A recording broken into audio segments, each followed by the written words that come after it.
Today I'm taking you behind the scenes on how I put together a 2-layer draped backdrop. We'll be using lots of fabrics today and need a stable backdrop stand to support it. I'll be using this backdrop stand from efavormart, the same one I've been using for years. The backdrop stand has a telescoping horizontal bar, so you can make the backdrop stand any size you want between 4 and 10 feet wide. I'll also be using this crossbar kit that fits on top of the stands with the flat metal bases. Now you can buy just the crossbar kit separately if you already own stands like I do, or you can buy them together if you need the complete set. The crossbar kit is made of poles that snap together at fixed lengths. There's a left end piece, part D, and a right end piece, part A, and the middle sections to adjust the width of the backdrop, part B. When assembling the end poles, A or D, it's important to note that the holes on either end of the poles are different diameters. The larger hole is used to attach the pole to the end bracket, and the smaller hole is for adding the center poles B. If you try to snap poles B into the larger hole, there will be a visible silver section between the poles. That's how you know the wrong hole has been used. When the correct hole is used, both poles will nestle against each other without any gaps. Because the poles are fixed sizes, the smallest the backdrop kit can make is about 7 feet wide, using parts A, B, and D for each pole. The widest the backdrop can be is 10 feet wide. By attaching parts A, B, and D together, I made 2 of these 10-foot poles for today's design. Place the backdrop stand bases so the set screw is pointing towards the back of the design. That will keep it out of the way and hidden from sight. Slip the vertical pole into the base, making sure the handles for the telescoping feature are also facing the back of the design before tightening the base set screw. Once both bases are assembled and placed about 10 feet apart, it's time to add the crossbar bracket on top of each vertical pole. Orient the bracket so the set screw is facing the inside of the design. This is a triple crossbar kit, but to use 3 bars, you have to first attach the telescoping bar that comes with the backdrop stand first, before attaching the bracket for the 2 additional poles. Since I'm only using 2 poles in today's design, I'm going to go ahead and attach the bracket and tighten the screw. To make adding the horizontal poles and fabric really easy in the next steps, I'm going to raise the vertical poles so that the bracket is about the same height as my shoulder. Once both brackets are attached, take the first horizontal pole and rest it on top of the brackets. Secure one end of the pole to the end of the bracket that's facing the back of your design. Then remove the wing nut and 1 washer from the screw, lift the pole, and slip it onto the screw. If it doesn't slide easily, lift the center of the pole so that the hole is more in line with the screw. Slip the washer back onto the screw so it rests on top of the pole, and then twist the wing nut back into place. With this end of the pole secured to the stand, we don't have to worry about it falling down as we add our backdrop fabrics. For the rearmost layer of this design, I'm using 5 foot wide by 10 foot long black panels. Each panel has a smooth front side near the pole pocket and a seam side. The seam side should always point towards the back of the design. To easily add the backdrop panels to the horizontal pole, pick up that horizontal pole and rest it on your shoulder. That way you have both hands free to guide the backdrop panel pocket onto the pole. In between adding backdrop panels, simply rest the end of the pole back on the bracket while you grab the next panel. When calculating how many fabric panels you'll need for a backdrop setup, you never want your fabric panels to equal the exact width of your backdrop, as this means your fabric is going to be flat and stretched to the maximum to cover up the backdrop distance. In order to get that gorgeous folding of fabric and have enough to cover the backdrop, my rule of thumb is to double the width of the backdrop in the total width of panels I need. So as you can see here, I have a 10-foot wide backdrop. I'm going to use 4 of those 5-foot wide panels to give me that lovely folded look. Once all 4 panels are on the pole, I'm going to evenly distribute the fabric so I get nice even folds across all 4 panels, and then fan out the bottom so they lay nice and flat against the floor.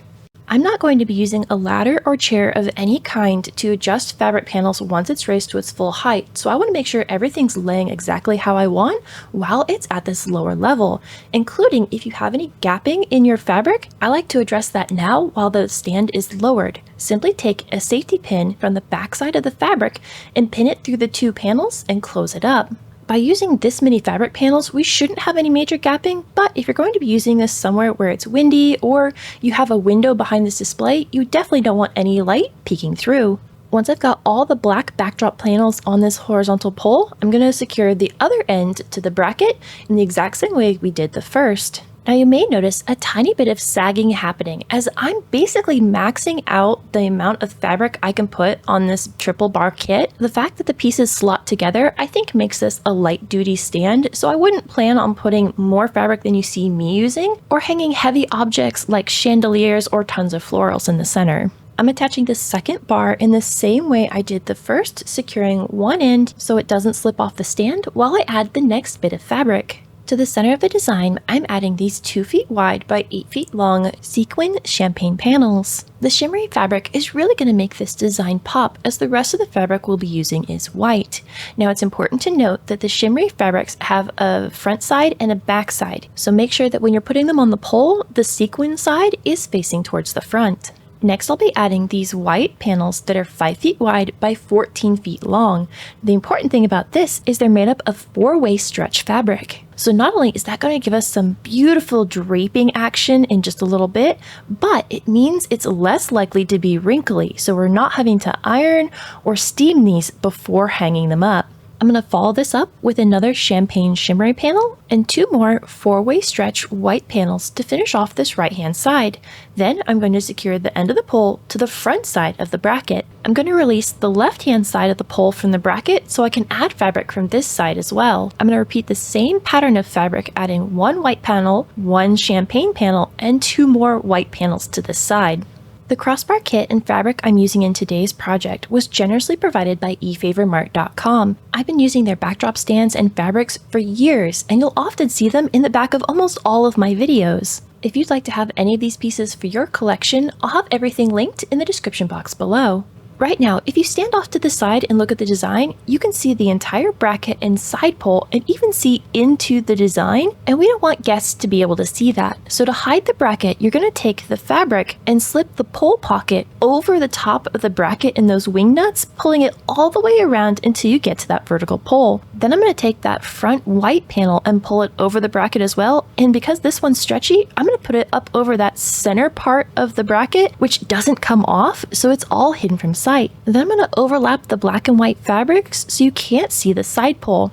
Now we still need to have access to the side pole so we can raise the design in just a bit. But before we do that, I'm going to take 2 more of those champagne shimmery sections and pin them end to end so the short ends are gathered together. Then I'm going to find the very center of that front pole and pin this gathered in of the champagne to the back side of the pole pocket of those centermost champagne shimmery panels. Then I'm going to grab 1 panel, making sure one of the long sides sits just behind that horizontal pole, bringing it all the way to the corner of the design. Once I have the top edge in place, I'm going to hold it there and grab the bottom edge of the fabric directly below my hand at the top and gather that up in my hands, bringing them together. This will create a beautiful draping section between the center and the end of the design. By adjusting the folds that are in my hand, I can adjust the way the fabric is draping. Once I'm happy with how the fabric is sitting, I'm going to hold it in place and take a chenille stem, or what's called a pipe cleaner, in a coordinating color and wrap it around where I'm holding all those folds together,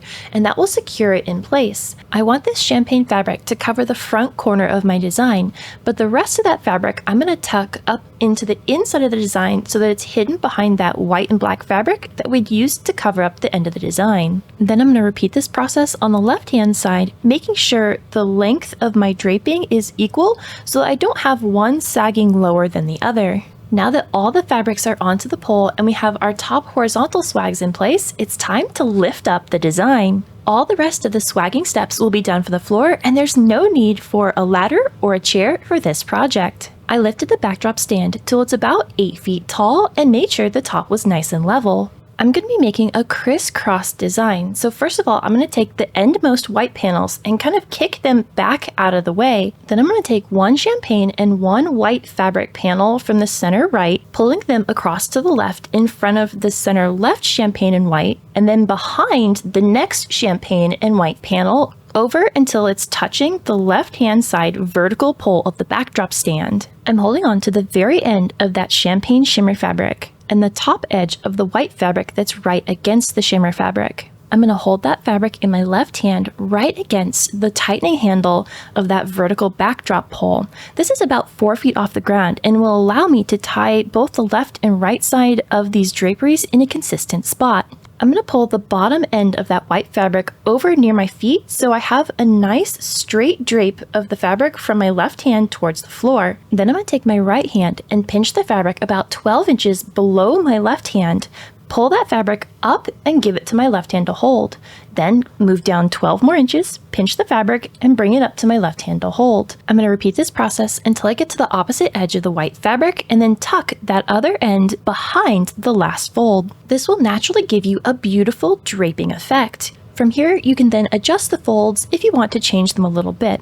The important thing is that the champagne colored fabric is sitting against the top edge of that white fabric without any gaps. I'm going to secure all these folds in place using another chenille stem and twisting it nice and tight before tying that chenille stem directly to the vertical pole right where that first tightening handle is as an easy benchmark. Then I'm going to take the remaining white fabric and twist it around the vertical pole just so it keeps it out of my way as I bring more fabric over here and I don't get everything tangled up. Now I'm going to take that center left champagne fabric and the center left white fabric and bring it behind the fabric that we've already draped to the left and in front of the champagne and white fabric that's still hanging straight down. Hold on to the end of the champagne shimmer fabric and the top edge of the white fabric that's touching the champagne. Bring it over to that first tightening handle of the right vertical backdrop pole. Hold the fabric in your right hand against that backdrop pole and then reach down with your left hand 12 inches.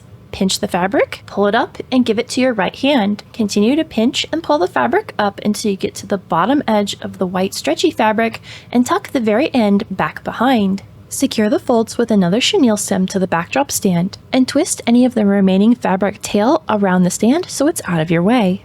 Take the right champagne and the right white fabric and bring it over to the left. This will stay behind the fabric that's already draping to the right, but we want to make sure the champagne fabric and the white fabric are nestled right up against the drapery that's already moving towards the left. These two panels will go in front of the two panels that are still draping straight down. Now you'll notice the champagne panel isn't long enough to make it clear over to the left-hand side of the design.